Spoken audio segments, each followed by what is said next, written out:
اعوذ باللہ من الشیطان الرجیم، بسم اللہ الرحمن الرحیم۔ یہ قرآن کی سورہ مائدہ ہے، 51 آیت تک کی تلاوت اور بیان ہو چکا ہے۔ بسم اللہ الرحمن الرحیم۔ فَتَرَى الَّذِينَ فِي قُلُوبِهِم مَّرَضٌ يَسَارِعُونَ فِيهِمْ يَقُولُونَ۔ اسی لیے تم ایسے لوگوں کے جن کے دلوں میں روگ ہے دیکھتے ہو کہ دوڑ دوڑ کر ان میں گھستے ہیں اور کہتے ہیں یقولون نخشى ان تصیبنا دائرۃ، کہ ہم کو اندیشہ کہ ہم پر کوئی حادثہ پڑ جائے۔ یہ خاص طور پہ یہاں پہ منافقوں کا ذکر ہو رہا ہے۔ اللہ تعالیٰ منافقوں کے بارے میں بتا رہے کہ ان کی کیسی خصلت ہے، یعنی منافقین جن کے دلوں میں نفاق کا روگ ہے۔ نفاق مطلب دو طرح کا معاملہ۔ نفاق کا روگ ہے، اپنے یہودی اور کافر دوستوں کی طرف دوڑ اور لپٹ رہے ہیں اور کہتے ہیں کہ ان لوگوں سے تعلق ختم کرنے میں ہم لوگوں کے لیے خطرات ہیں۔ اگر کہیں یہود اور مشرکین کی سازش کامیاب ہو جائے اور مسلمانوں کی شکست ہو جائے تو اس کی وجہ سے ہمیں نقصان اٹھانا پڑتا ہے، اور اس وقت ہمارے لیے بڑی مصیبت ہو جائے گی۔ اگر ان یہودیوں سے دوستی رہے گی یا تعلقات استوار رہیں گے تو ایسے موقع پر یہ تعلقات بہت کام آئیں گے۔ اور یوں بھی یہودی مہاجرین ساہوکار ہیں، وقت ضرورت پر ان سے قرض ادھار مل جاتا ہے۔ یعنی جو منافقین لوگ تھے ان کو اللہ تعالیٰ بتا رہے ہیں کہ دیکھو کس طرح کی باتیں سوچتے ہیں۔ یعنی جنگ کی حالات جب ہوتی ہے تو وہ نہ ادھر ادھر مست موقع تلاشتے ہیں کہ جدھر جیت ہوئی ادھر لپک لیے۔ تو یہ خاص طور سے وہاں پہ فوکس کیا گیا ہے۔ فَعَصِيَ اللَّهُ أَن يَأْتِيَ بِالْفَتْحِ أَوْ أَمْرٍ مِّنْ عِندِهِ فَيُصْبِحُوا عَلَىٰ مَا أَسَرُّوا فِي أَنفُسِهِمْ نَادِمِينَ۔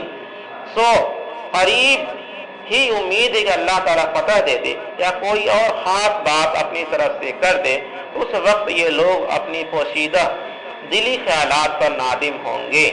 یعنی اللہ تعالیٰ منافقین کے جواب ارشاد فرما رہے ہیں کہ یہ منافقین اس خیال و گمان میں، ابھی جو ان کے خیال تھا دل میں کہ یہود اور مشرکین مسلمانوں پر غالب آ جائیں گے، مگر اللہ تعالیٰ فیصلہ فرما چکے ہیں کہ ایسا ہرگز نہ ہوگا، بلکہ بہت جلد ہی مکہ فتح ہو جائے گا، یا فتح مکہ سے پہلے ہی اللہ تعالیٰ ان منافقین کے نفاق کو نام بنام کھول کر ان کے کھلے عام رسوا کر دے گا۔ پھر اس وقت یہ سخت نادم ہوں گے، ہم کس خیال میں تھے اور کیا ہو گیا۔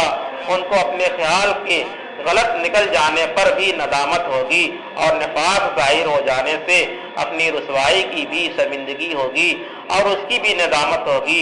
یہود مشرکین کے ساتھ دوستی ضائع ہوگی۔ یعنی جو خانقاہ پہ لڑائی کا حکم ہے، یہ منافقین دو طرح کی باتیں سوچنے لگے کہ کہیں ایسا نہ ہو کہ مسلمان ہار جائیں اور ہم یہودی جیت جائیں، کافر جو جیت جائے۔ تو وہ موقع تلاش میں جیسا موقع اللہ تعالیٰ نے کہا کہ ہم ان کے دلوں کے جو بھی باتیں ہیں ہم کھول کر بتا دیں گے۔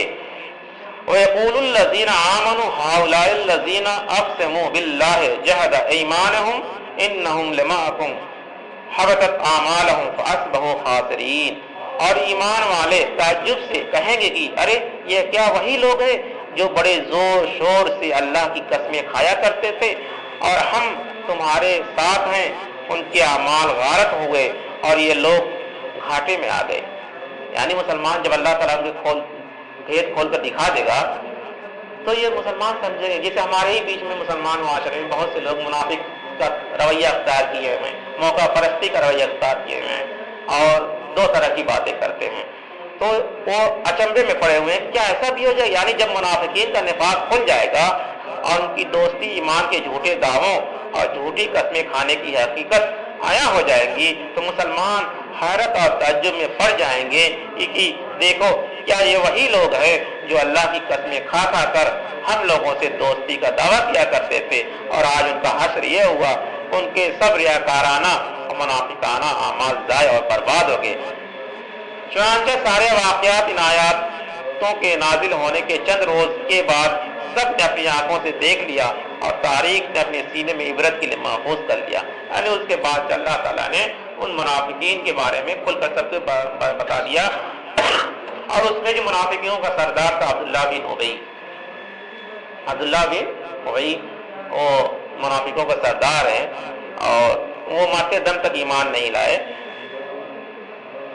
یا ایھا الذین آمنوا من یترد منکم عن دینہ فسوف یاتی اللہ، اے ایمان والو تم میں سے جو شخص اپنے دین سے پھر جائے گا تو اللہ بہت جلد ہی اس کی جگہ ایسے قوم کو پیدا کر دے گا. یعنی جو لوگ مرتد ہو جائیں گے، جو دین اسلام کو چھوڑ دیں گے، تو وہاں پہ ان کے بارے میں بتایا جا رہا ہے کہ ہوا یہ تھا کہ اوپر کی جو آیتیں غیر مسلموں کے ساتھ معاملات، محبت، دوستی اور میل جول اور خرچ مل سے منع کیا گیا تھا. اب یہاں ارشاد ہو رہا کہ یہ خود مسلمانوں ہی کے فائدے کے خاطر ہیں، ورنہ اگر کوئی شخص یا کوئی جماعت اپنی قوم اور شامت اعمال اور کم بختگی سے اسلام ہی کو چھوڑ بیٹھے اور مرتد ہو کر بالکل غیر مسلموں میں شامل ہو جائے تو اس سے وہ اسلام کا کوئی نقصان نہیں پہنچا سکتے. حق تعالیٰ جو قادر مطلق ہے اور دین اسلام کے محافظ اور پاسبان ہے، ان مرتدین کے بدلے میں ان کے مقابلے میں دوسری قوم کے میدان عمل میں لے آئے گا اور جو دین باحق کی حفاظت اور تبلیغ و اشاعت کا فرض انجام دیں گے.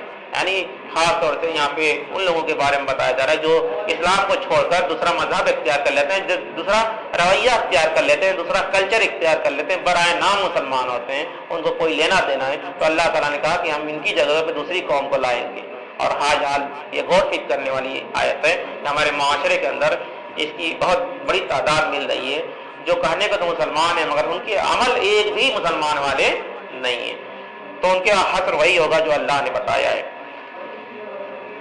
فائدہ، سب سے بڑا فتنہ حضور صلی اللہ علیہ وسلم کی وفات کے بعد حضرت ابوبکر صدیق رضی اللہ کی عہد خلافت میں ظاہر ہوا اور صدیق اکبر کی ایمانی جرات اور صحابہ اکرام کی مخلصانہ اور عاشقانہ شرفوسی اور جد و جہد نے اس فتنے کو جڑ سے اکھاڑ دیا.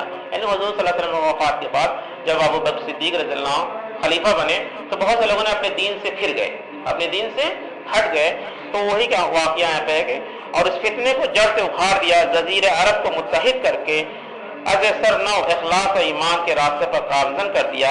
اس کے بعد کے زمانوں میں اور آج کے دور میں بھی ہم یہی دیکھتے ہیں کہ جب کبھی کچھ جاہل، نادان اور زور زن کے لالچی شیطانی وبال میں پھنس کر حلقے اسلام سے نکل جاتے ہیں تو ان سے کہیں زیادہ تعداد میں اور اس سے کہیں بہتر صاحب حیثیت، وجاہ اور تعلیم یافتہ اور دانشور لوگوں کو اسلام کا فطری حسن اپنی طرف کھینچ لیتا ہے. اور نہ صرف یہ کہ وہ اسلام قبول کر لیتے ہیں بلکہ اسلام کی پرجوش اور دائی اور مبلغ بھی بن جاتے ہیں. کیا مطلب سمجھا اس کا کہ اگر مسلمان جو باپ دادا کے طور پر مسلمان ہیں اور مرتد ہو گیا، اپنے دین کو چھوڑ دیں، تو اللہ تعالیٰ نے کہا کہ ہم ان کی طرف دوسری طرف دیکھیں گے کہ بڑی تعداد میں جو غیر مسلم تھے، جو اللہ کو اور رسول وہ پڑھتے ہیں، سمجھتے ہیں اور دین میں ایسے داخل ہوتے ہیں کہ دین کے مبلغ اور اسلام بن جاتے ہیں اور پھر دین پہ اپنی پوری زندگی قربان کر دیتے. تو اللہ تعالیٰ کہ ہم کسی کے محتاج نہیں ہیں، اگر تم پھر جاؤ تو پھر جاؤ، ہم دوسری جگہ اس قوم کو لا دیں گے. اور آپ اس وقت بھی دیکھیں گے کہ بہت سے تیزی سے لوگ اسلام قبول کر لیں اور جو پرانے پیدائشی مسلمان ہیں ان کو دین سے کوئی مطلب ہی نہیں ہے کہ وہ مسلمان ہیں بھی کہ نہیں، چیک بھی نہیں کر پاتے اپنے آپ کو کہ مسلمان ہے کہ نہیں.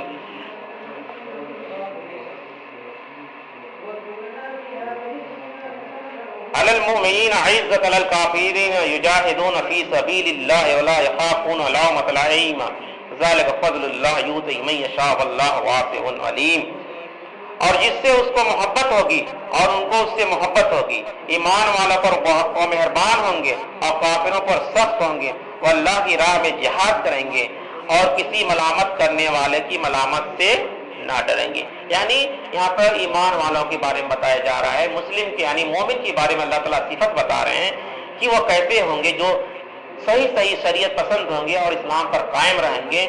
یعنی مرتدین کے مقابلے میں جو مرتد ہو گئے، اللہ تعالیٰ جس جماعت کو کھڑا کرے گا، یعنی اس کے بدلے جو جماعت ایمان لائے گی اس پاک جماعت کی 4 صفات بیان فرمائی جا رہی، یعنی 4 کوالٹی اللہ تعالیٰ بتا رہے ہیں. لہذا دین کی خدمت کرنے والوں کے لیے ضروری ہے کہ وہ اپنے کو ان اوصاف اور عادات کا پابند بنائے. پہلی صفت یہ ہے کہ اللہ ان سے محبت رکھے گا اور اللہ سے محبت رکھیں گے، یعنی اللہ ان سے محبت رکھے گا اور اللہ سے محبت رکھے گا. قرآن مجید کی دوسری آیت میں اللہ تعالیٰ نے فرمایا قل ان کنتم تحبون اللہ فاتبعونی یحببکم اللہ. اے رسول اللہ صلی اللہ علیہ وسلم آپ بتا دیجئے اگر تم اللہ کو اللہ سے محبت ہے، اگر تم کو اللہ سے محبت ہے تم میری اتباع کرو گے تو اللہ تم سے محبت فرمانے لگے گا. یعنی جو اللہ اس کے رسول سے محبت کرے گا وہی صحیح کیا ہے؟ صحیح مومن ہے. صحیح بتا دیا کہ اللہ سے محبت کرنے اور اللہ کے محبوب بننے کا طریقہ اتباع سنت ہے. دوسری یعنی جو اللہ کے رسول نے جو باتیں بتائیں، جو قرآن حدیث کی باتیں بتائیں اسی پہ عمل کرنا ہے. جیسے آپ لوگ مثال دینا ہے فلانے مولانا کیا کر رہے ہیں، فلانے مولانا کر رہے ہیں، ہم کو کسی انسان کی رائے پہ نہیں چلنا ہے. ویسے بھی انسان سے غلطی ہو سکتی ہے، کس وجہ سے وہ غلطی کر رہے ہیں ہم اس کی ذمہ دار نہیں. ہم کو دیکھنا کیا ہے، ہمارے جو آئیڈیل ہیں اللہ کے رسول صلی اللہ علیہ وسلم کہ انہوں نے کیا بتایا ہے. اگر اس سے وہ مل جائے تو صحیح ہے، نہیں مل جائے تو چاہے خانہ کعبہ کا امام وہ بھی غلط ہے. اگر اللہ اس کے رسول کے سنت کے مطابق کام کر رہا ہے تو ٹھیک ہے، ہمارے مسجد کے امام بھی صحیح ہے. اگر کوئی دوسرا ہے تو بھی غلط ہے. تو یہی پہ بات چاہیے کہ اللہ اس کے رسول کی اتباع کرنے والا ہو. کسی انسان کی اتباع نہیں ہونی چاہیے. انسان بحیثیت انسان اس سے غلطی ہو سکتی ہے. دوسری صفت سن لیجیے. دوسری صفت یہ ہے کہ وہ اہل ایمان کے لیے نرم اور کفار کے پر سخت ہوتے ہیں. یعنی جو نیک لوگ ہوں گے وہ اہل ایمان کے لیے یعنی آپسی معاملات جو مسلمان کے معاملات ہیں آپس میں نرم دلی سے بات کریں گے. اور کفار یعنی جو کفر کرنے والے ہیں، جو اللہ کے رسول کے دشمن ہوں گے ان کے لیے سخت ہوں گے. یعنی یہ لوگ اپنے حقوق اور معاملات کے سلسلے میں مسلمانوں کے ساتھ نرمی اور طریقہ اختیار کرتے ہیں اور لڑائی جھگڑے کی راہ نہیں اپناتے. آج جو بات کہی گئی مسجد میں کیا بات تھی؟ بات یہی تھی بھائی تھوڑا سا ان سے کہہ دیجیے، مگر اس بات کو بڑھا دیا گیا. اور اسلام کے مخالفوں کے مقابلے میں سخت ہونا یہ ہے کہ کفار اور دشمنان اسلام ان پر کسی طرح قابو نہ پا سکیں گے، بلکہ یہی لوگ اپنی دینی پختگی سے ان پر غالب رہیں گے. تیسری کوالٹی بتائی یعنی تیسری صفت اللہ تعالیٰ نے بتائی کہ یہ لوگ کفر اور اقتدار کے مقابلے میں دین حق کی تبلیغ و اشاعت اس کی بلندی اور برتری کے لیے اللہ کے واسطے جہاد کرنے سے بھی گریز نہیں کریں گے. یعنی وقت پڑے گا تو اللہ کی راہ میں جہاد بھی کریں گے، جان سے مال سے ہر چیز سے اللہ کی راہ میں جہاد کریں گے جو لوگ نیک لوگ ہوں گے. اور چوتھی صفت یہ بیان فرمائی کہ یہ لوگ کلمہ حق کی سربلند کرنے کی کوشش میں اور اطاعت الہی میں کسی ملامت کرنے والے کی ملامت کی پرواہ نہیں کریں گے. اگر ہم حق بات کرتے ہیں اور اللہ رسول کی بات کرتے ہیں، اگر کوئی مجھے برا بھلا بھی کہے گا تو ہم کو اس کی کوئی پرواہ نہیں ہے. یہ اس کی کوالٹی بتائی نیک لوگوں کی، نیک جماعت کی اللہ تعالیٰ نے کوالٹی بتائی ہے کہ پرواہ نہ کریں گے. بڑی اہم صفت ہے، کیونکہ اکثر ایسا ہوتا ہے کہ وہ لوگ بھی جو قید اور بند اور جنگ و جدال کی بڑی بڑی تکلیفیں اور مصیبتیں برداشت کر لیتے ہیں، خود اپنوں کے تان اور طنزے تیروں سے ان کے پائے استقامت میں لرزیں آ جاتی ہیں. اور اللہ تعالیٰ نے اس پاکباز جماعت کی یہ صفت بتائی یعنی کوالٹی بتائی کہ یہ لوگ کسی ملامت اور طنز اور تشیع کی پرواہ کیے بغیر راہ حق کی سربلندی کے لیے سرگرم رہیں گے. یعنی ہم جو اللہ کے نیک بن رہیں گے، جو اللہ کے رسول سے محبت کرنے والے ہیں گے، وہ حق بات کرتے رہیں گے، چاہے ان کو کوئی کتنا بھی بڑا بھلا کہتا رہے اس کی پرواہ نہیں کریں گے. یہ اس جماعت کے بارے میں اللہ تعالیٰ نے بتایا جو ایمان لائے گی. کیا لائے گی؟ جو ایمان لائے گی. اور لاسٹ میں اللہ کا فضل ہے جس کو چاہے عطا کرے، اور وہ بڑا وسعت والا ہے اور علم والا ہے. یعنی یہ اوصاف اور خصائص اللہ تعالیٰ کے انعام اور فضل ہے، وہی جس کو چاہتے ہیں اپنی وسعت اور فضل سے عطا فرما دیتے ہیں. اور وہی یہ بھی جانتے ہیں کہ کون اس سے فضل و انعام کا اہل ہے. بلا فضل خداوندی کوئی اس کو حاصل نہیں کر سکتا. یعنی اللہ تعالیٰ جانتا ہے کون کس لائق ہے، کیونکہ اللہ کے بارے میں ہے نا کہ اللہ تعالیٰ دلوں کے حال کو بھی جانتا ہے. جمہور مفسرین کے نزدیک آیت آنے والے فتنہ کی پیشن گوئی اور اس سے مقابلہ کر کے کامیاب ہونے والی جماعت صحابہ رضی اللہ عنہ کے لیے بشارت عظمیٰ ہے. یعنی جو ابو بکر صدیق رضی اللہ عنہ کے زمانے میں جو لوگ مرتد ہو گئے تھے ان سے جنگ کی گئی، تو جو جماعت تھی یعنی صحابہ رضی اللہ عنہ جماعت تھی ان کے بارے میں کوالٹی بتائی گئی ہے کہ وہ لوگ ایسے تھے. جیسا کہ اوپر گزرا ہے کہ حضرت صلی اللہ علیہ وسلم کی وفات کے بعد مرتد ہونے کا فتنہ پورے عرب میں اٹھ کھڑا ہوا تھا، جس کا مقابلہ حضرت بکر صدیق رضی اللہ عنہ نے جماعت صحابہ رضی اللہ عنہ کے ساتھ کیا اور ان کا خاتمہ فرما دیا. تو یہ مرتدین کے بارے میں جماعت میں تھی. اور ہم آج دیکھیں گے، ہم تو بہت دیکھتے ہیں کہ بہت سے عورتیں مرتد ہو جا رہی ہیں شادی کے چکر میں. کیوں ہو رہی ہیں؟ اس کا مطلب اس کی صحیح تربیت نہیں کی گئی. اس کے ماں باپ جس کی بھی بیٹی تھی، جس کی بہن تھی، وہ اب مسلمان بھی مرتد ہو رہے ہیں.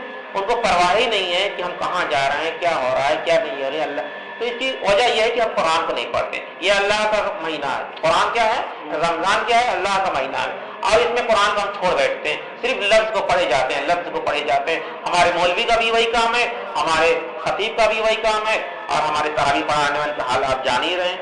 کہیں پہ بھی صحیح لفظ نہیں پڑھا جا رہا ہے.